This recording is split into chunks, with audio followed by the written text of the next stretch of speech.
Boa noite. Hoje eu vou apresentar o grupo de SAD sobre agrupamento e detecção de anomalias. O nosso grupo 2 ele é composto pelo Arthur, a Gabriela, o Gabriel, a Gisela, o Jean e eu, o Renato. Mas antes de falar o que vai ser estudado nesse trabalho, é importante conceituar uma introdução do que é o data mining, a mineração de dados por si. Então, hoje em dia, a gente vê que em muitos processos cotidianos são gerados uma série de dados, que são relevantes em sua maioria, e devem ser coletados e armazenados para posteriormente serem analisados. Em muitas situações, o processo de identificar esses dados e de compará-los é uma tarefa um pouco complexa. Então, a mineração de dados ela surge para auxiliar na identificação e extração dessas informações mais relevantes, baseado em uma série de dados. E nós vemos então que, com os avanços tecnológicos, a forma de se armazenar os dados evoluiu. A velocidade e a capacidade dos sistemas também melhoraram. E a maneira de extrair informações de dados grandes da base de dados se tornou muito mais eficiente. Então, esse trabalho ele visa apresentar os conceitos fundamentais para a mineração de dados, como o clustering, que é o agrupamento de dados, e a detecção de anomalias, tais algoritmos para essas técnicas. Vou estar falando um pouquinho sobre a questão da detecção de anomalias. Com o avanço da internet e das atividades também, fluxo de dados na internet é muito maior. Então, a chance de ocorrer erros e tudo mais, né, fraudes, dados errados, dados corrompidos, torna-se maior. Dessa forma, a detecção de anomalia é uma tarefa, né, realizada na mineração de dados para detectar dados e registros que possuem características diferentes dos demais. Por exemplo, a mensagem de spam, fraude, dentre outras. Pode passar.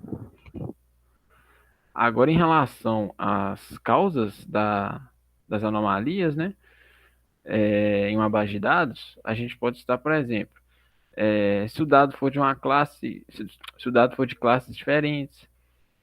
Outra causa seria uma variação natural dos dados, né, onde você tem ali um dado que seja daquela classe mesmo, mas ele possui alguma característica, vamos dizer assim, diferente dos demais dados.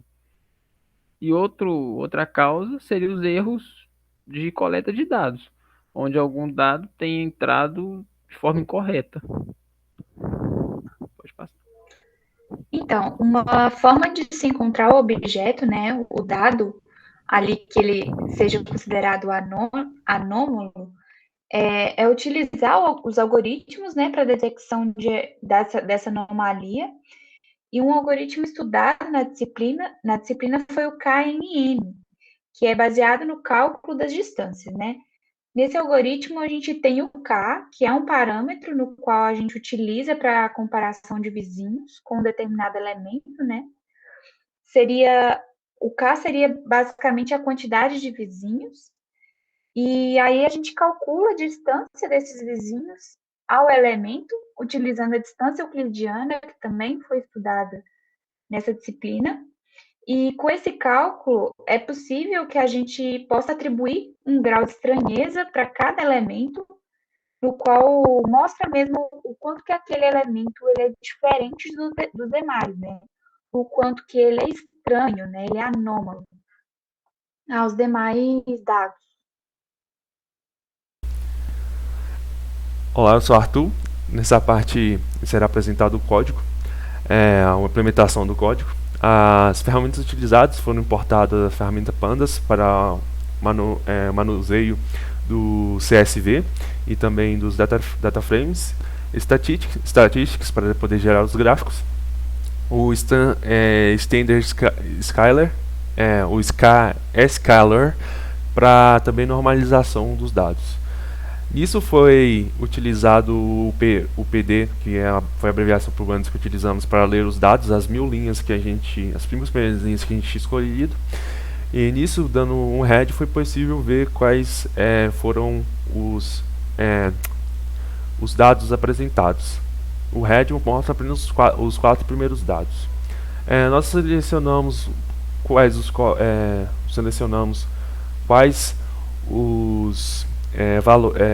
as colunas que seriam interessantes para a gente. Mesmo selecionando, não utilizamos todas durante a implementação. Isso foi... a gente tem um head só para mostrar as colunas que utilizamos, que eram várias, mas pegamos algumas. Na limpeza de dados, verificamos se havia algum dado nulo. Nessa verificação, vimos que tinham bastantes dados nulos.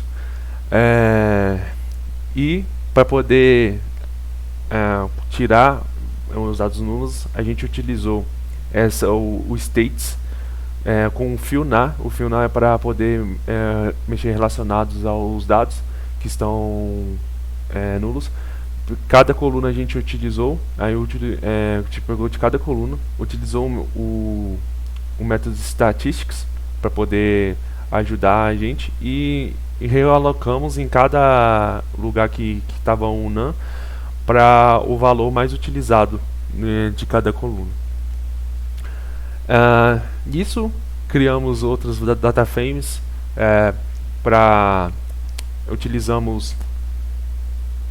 criamos data frames para cada coluna para estados, o sexo, que é o gênero, a raça, vacinados e pessoas com diabetes. Utilizamos a forma de agrupamento de valores que pega a quantidade de valores repetidos. Por exemplo, o estado de São Paulo, quantas vezes repetidos de cada paciente da unidade federativa que ele tinha sido acometido por uma doença viral. E fizemos o mesmo para o sexo, raça, vacina e diabetes. Aqui a gente salvou os dados para poder gerar os gráficos e também printamos de forma o dado praticamente bruto aqui. Na normalização, a gente tirou os dados que seriam valores strings, que não são números, e também idade, que é algo que não precisa ser normalizado, e dobramos os dados, e nisso utilizamos o scale para fazer a normalização, que ficou dessa forma. Agora a gente apresentará os gráficos.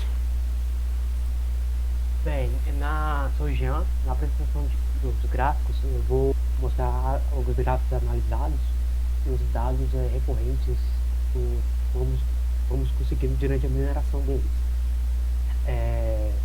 Aqui, como podemos ver, a quantidade de pacientes por estado contaminados pelo Covid-19, podemos detectar que realmente os dados estão corretos, porque dá para ver o número escandante do São Paulo em comparação aos outros. Lembrando que nós usamos uma métrica de 100 pessoas, de 1000 pessoas, para gerar esse gráfico. Então, podemos perceber que, em comparação aos estados, São Paulo tem uma quantidade gigantesca, porque a quantidade de estamos esperando 400, tivemos 400 pessoas contaminadas. Em segunda comparação, estava Rio de Janeiro com quase 200 pessoas e Minas Gerais com outras 100. Aí o que estava com menos contaminados até o momento era Rondônia e Tocantins.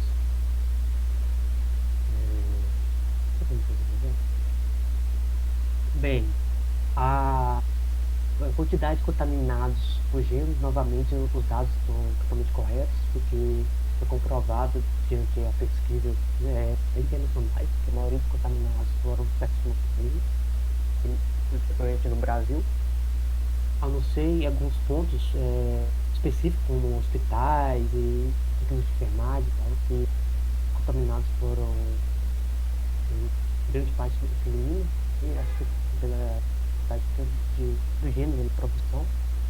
Mas aqui podemos ver que no sexo masculino temos 535 pessoas do sexo masculino contaminadas, dos 100 mil, não sei, e 463 do gênero feminino. Embora essa comparação não tenha assim, seja tão diferente assim, a discrepância, mas em escala bem maior, a diferença tende a crescer. E uma pessoa foi informado do sexo. Ou o campo estava vazio ou ele estava como nulo. Então, no binário, prefiro não informar. Bem, contaminados novamente, como foi registrado em grandes centros, e a grande população brancas, né? E aí, a grande maioria está em 48% brancos, e a área mais vulneráveis, né? Pardos e pretos, juntos recebeu cerca de 20% dos contaminados. E a parda, né? Colocando ela em cada parda, aí tem outra taxa de vulnerabilidade, aí chegou a superar 50% dos contaminados. O indígena só representou cerca de 1%, que foi 0,1%, que chegou nem sequer a demonstrar direito nessa gráfica. Pelo informado, cerca de 4%.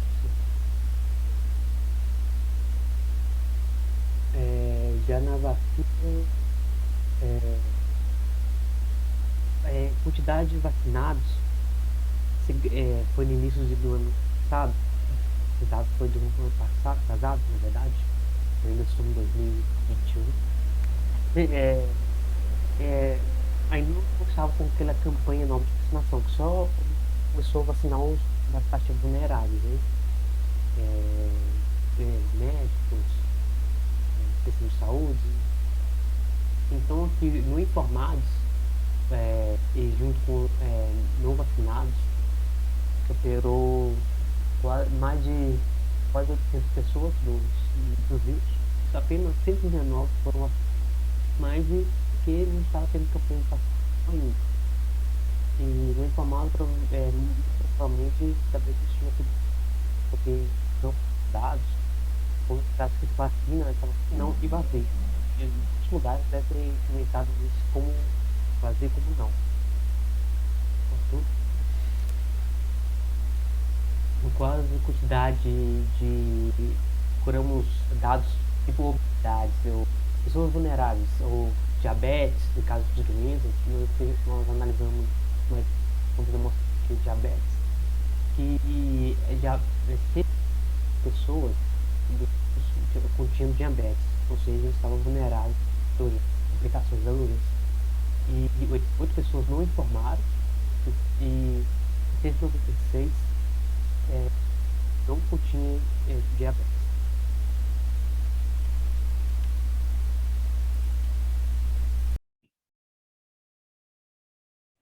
Bom, podemos concluir que ao passar do tempo, a quantidade de dados ela dobra cada vez mais, e isso acaba gerando uma vantagem competitiva, né? O fato de saber lidar com esses dados brutos, e isso acaba gerando, tornando a mineração de dados extremamente essencial, né?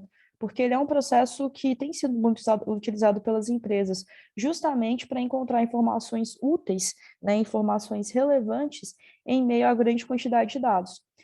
Dessa forma, por meio de ferramentas e softwares usados, né, igual o Power BI, na procura de padrões em lotes, as empresas elas podem aprender mais sobre os clientes e sobre os problemas, ou sobre algum nicho específico, como foi o caso do nosso trabalho, onde a gente tinha previamente um conjunto de dados muito grande, e aplicando os conceitos e técnicas que a gente estudou em sala de aula, a gente conseguiu mensurar em uma tabela aos dados mais importantes, né? Não só em uma tabela, mas em vários dashboards, os dados mais importantes. Bom, e esse foi o nosso trabalho. Muito obrigada.